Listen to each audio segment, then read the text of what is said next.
friends, so this is Stephanie Dyke from Creative and Mindful, and today I wanted to do a quick tutorial on sewing binding on a quilt, or really binding anything, with a nice neat binding stitch that is almost invisible. And so I have a sample here that I'll show you. I've kind of divided these sections with pins, and you could see, let me get this to focus in, you could see in this first section, you could see the little stitches. This is a whip stitch, and I'll demonstrate it in a minute, but the stitches are going perpendicular to the binding itself. And then in this next section here, in between the pins, you can see it slants. And that's also a whip stitch. It's just, it slants by virtue of where you're putting the needle in. Now, this third section, you can see it almost looks like it's not even sewn, but it is. I've used red thread so you can kind of see better. I'll even pull the pin out to show you. This is indeed sewn. And this is sewn with I learned it as a mattress stitch. And, but when I went on the internet to do a little research, I found mattress stitch seems to be affiliated with knitting, whereas in sewing they call it a ladder stitch. So you may already be familiar with a ladder stitch, and if so, that's really all I'm showing you here. But I learned it as a mattress stitch, so whatever it's called, it results in what I think is a pretty nice, neat finish for your binding. And you, once you get the hang of it, you really don't even see it at all. And you know, I mean, if I pull it apart here, you can see I'm using red thread. So, and the fact that you can't really see that stitch at all is kind of cool. So let me grab my other sample here, and I'll show you. All tangled up here. So I think typically when people will hand stitch binding, they're going to do this whip stitch thing. And so, you know, you come out the side of the binding, in the binding, and then just doing this kind of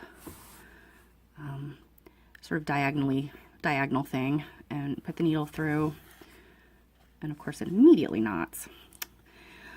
And then you just stitch through the quilt itself, or the backing piece, and then again back out through the binding.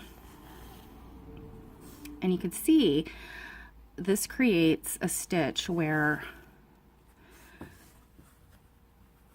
the actual stitches themselves are visible.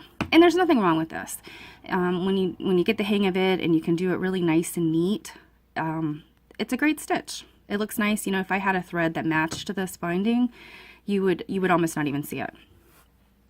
The other version that I showed you on the sample is kind of the same thing, but instead of going in exactly above where you came out of the binding, so you came out here and going exactly in like that, you kind of move over a little bit. This is the one I kind of call the messy whip stitch, because you're kind of, everything is on a diagonal. So your thread is going diagonal and your needle's going diagonal. You can see. And I think this kind of results in sort of the messiest look, because, you know, if you do this quickly, you know, you can get these uneven. And again, it's, you know, there's nothing wrong with this kind of stitch. It's totally fine if this is the kind of stitch you want to do. But my preference, again, is the mattress stitch or ladder stitch. So with this one, what you do is, I'm gonna come up here. You're gonna come out through, and I always like to start on the binding. So you'll see that your stitches will either come out of the binding or they're going to come out of the backing piece. So I start coming out of the binding. And to back up a little bit, this is just a traditional folded over binding. It's not biased or anything, it's just a straight binding.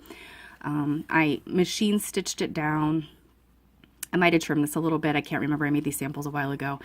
And then I just used a hot iron to press it over. I like to do that, it gets it kind of nice and crisp, makes it easier. Back to the binding, I came out here at the binding, and I'm going to kind of keep my needle sort of parallel to the binding itself, and I'm going to go in right where the binding meets the backing. I'm going to slide my needle in the backing just a little bit, making a little tiny stitch. I don't know, I can kind of adjust a little bit so you can see that. You can see I'm just kind of grabbing a little hunk of the binding there.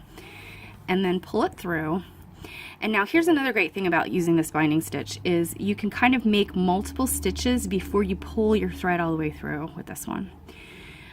You can also do that with the other types of binding stitches, but I found with this one, because basically what's happening is your thread is always kind of going in this direction, and it's sort of just alternating between the backing and the binding. So you can make a lot of stitches before you pull your thread all the way through, and it actually saves a little bit of time, particularly if you're like me, you work with a long piece of thread that gets tangled. So anyway, back to where I was. I'm just pulling the thread out a little bit. And then I'm going to go through, and you can see right where this has come out. I'm going to then, again, keeping my needle parallel, I'm going to just slide it right through the binding. And this is where ironing your binding, pressing your binding is really important, because you want to slide your needle right through this crisp edge. So again, and then I can pull it back and you can see it's literally just in between those two pieces of fabric. It's kind of easy to get it. Let me see if I could show you sort of the wrong way. It's easy to do this.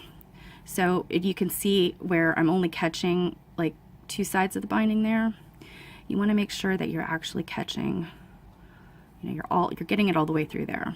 So that's kind of a common mistake. So again, a little stitch through the backing, a little stitch through the binding, and again, keeping the needle parallel. Now, I'm going to go ahead and pull all the way through. And then you see when you snug it up, you pull it nice and tight, the stitches kind of bury themselves. And, you know, until you get the hang of this, your stitches may look a lot like this. But once you get the hang of really getting your needle parallel right through the edge there, you're going to find that the stitches really bury themselves when you pull it tight. So again, I'm just catching the backing and just pulling the needle out a little bit, and I'm going to catch just the binding and pull, and I'm not pulling tight, I'm just kind of getting it snug. And again, I'm catching the backing, get a little snug, catching the binding, and now I can pull it, and when I give it a little tug, all the stitches get buried.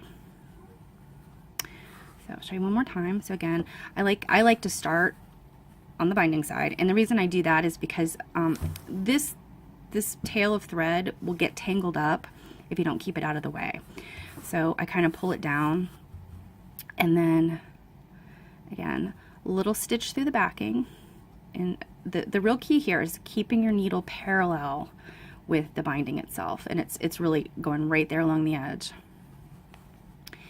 And then coming in to the binding right there where your needle's coming out. You don't want to come over here. Come right there where it's come out.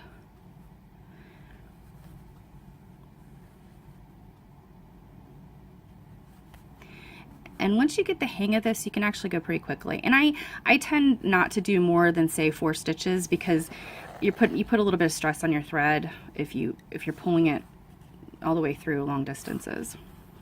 But so now again, look at the difference here in that kind of whip stitch and this type of mattress or ladder stitch. So I hope you enjoyed this.